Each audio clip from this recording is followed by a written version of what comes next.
নমস্কার বন্ধুরা, education culture YouTube চ্যানেলে তোমাদের প্রত্যেককে স্বাগতম। আজকে আমি কথা বলবো WBJEE 2026 সালের তো রেজাল্ট বেরিয়ে গেছে এবং রেজাল্ট বেরোবার পর থেকে স্টুডেন্টদের মনে একটা প্রশ্ন বারবার ঘোরাফেরা করছে যে দাদা, আজকের দিনে দাঁড়িয়ে আমরা যেখানেই দেখি না কেন সেখানেই দেখছি যে স্টুডেন্টদের কিন্তু যে আনএমপ্লয়মেন্ট বা বেকারত্ব সেটা কিন্তু চরমে পৌঁছে গেছে। তো এই সময় দাঁড়িয়ে আমাদের মনে একটা ভয় সবসময় কাজ করছে যে আমাদের 2026 সালে কি আইটি জবের সাথে যুক্ত হওয়া উচিত, বা আমরা যে এই যে পরবর্তীকালে বিটেকের সাথে যুক্ত হব নিজেরা, তো সেটা কি উচিত এবং বর্তমান সময়ের চাকরির পরিস্থিতি কি ইত্যাদি বিষয়। তো আজকের এই ভিডিওতে সেটা কমপ্লিটলি আলোচনা করব, তাই ভিডিওটা শেষ পর্যন্ত দেখবে। WBJEE 2026-এর রেসপেক্টে এটা কিন্তু অত্যন্ত ইম্পর্ট্যান্ট একটা ভিডিও হতে চলেছে। প্রথমেই যে জিনিসটা নিয়ে আলোচনা করব সেটা হচ্ছে আইটি জবের বর্তমান হাহাকার ও দুরবস্থা। বর্তমানে ফ্রেশার্সদের যারা বিটেক পাস করে জাস্ট নিজেদের গ্র্যাজুয়েশন কমপ্লিট করেছে, সেই ফ্রেশার্সদের জন্য আইটি বা সফটওয়্যার জবের সুযোগ আগের তুলনায় প্রায় 60% থেকে 90% পর্যন্ত কমে গেছে। আজকের দিনে ফ্রেশার্স দিকে জব রিক্রুটমেন্ট কিন্তু কোনো রিকগনাইজড কোম্পানি করতে চাইছে না। যে কোম্পানিগুলো আগে মাস রিক্রুট করতো স্টুডেন্টদের, যেমন TCS, কগনিজেন্ট, সেগুলোর যদি আমরা ট্রেন্ড অ্যানালিসিস করি, তো বিগত বছরগুলোর তুলনায় বর্তমানে খুব কম সংখ্যক কর্মী কিন্তু তারা নিয়োগ করছে। একই সাথে কর্মী ছাঁটাই যে পরিমাণ সেটাও কিন্তু অত্যাধিক বেড়েছে।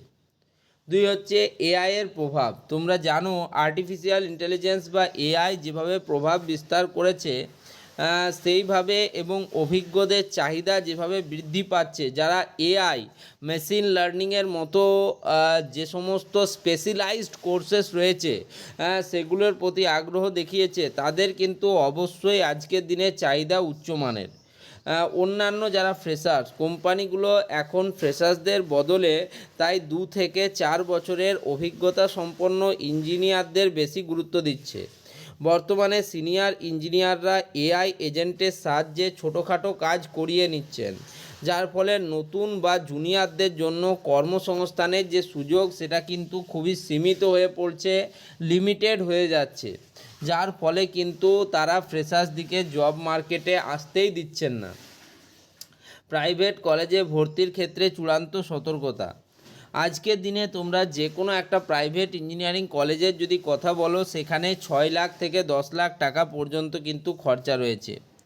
লোন নিয়ে বা এই 6 থেকে 10 লাখ টাকা খরচ করে প্রাইভেট কলেজে ভর্তি হওয়ার আগে আমাদের গভীরভাবে চিন্তাভাবনা করা উচিত। কোডিংয়ের যদি আমাদের প্রকৃত ভালোবাসা এবং প্রতিদিন দীর্ঘক্ষণ পড়ার মতো কঠোর অধ্যাবসায় না থাকে, তাহলে এই যে আজকের দিনের যে প্রতিযোগিতামূলক যে মার্কেট, সেই প্রতিযোগিতামূলক মার্কেটে কিন্তু টিকে থাকা একটা অসম্ভব ব্যাপার হয়ে দাঁড়াবে আমাদের জন্য। পরিস্থিতি এমন হয়ে দাঁড়িয়েছে যে এখন বহু প্রাইভেট কলেজের ছাত্রছাত্রীরা সফটওয়্যার জবের বদলে বাধ্য হয়ে যে বিভিন্ন সেন্টারগুলো রয়েছে সেখানে কল সেন্টার বা সাপোর্ট রোলে চাকরি নিচ্ছে, যেটা সত্যি এক প্রকার তাদের যে মেন স্ট্রিম মিডিয়া সেটার থেকে কিন্তু সরে আসা।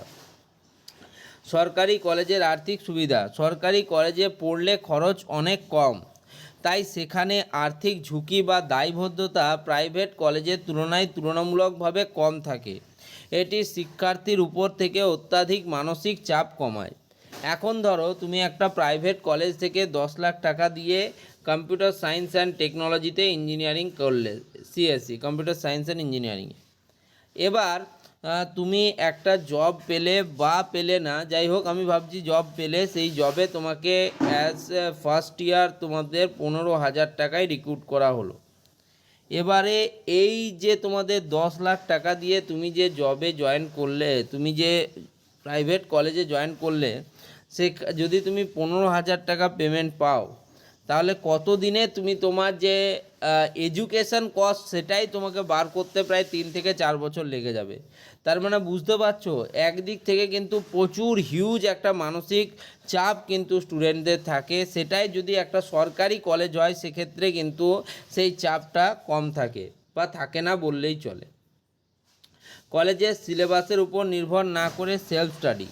যারা কম্পিউটার সায়েন্স নিয়ে পড়বেন তাদের কলেজের সেকেলে সিলেবাসের উপর নির্ভর করে কিন্তু বসে থাকলে চলবে না।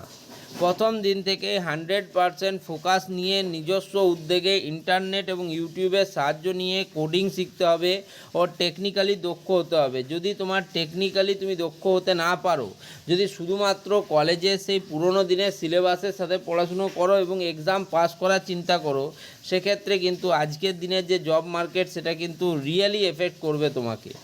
ওকে, ধন্যবাদ।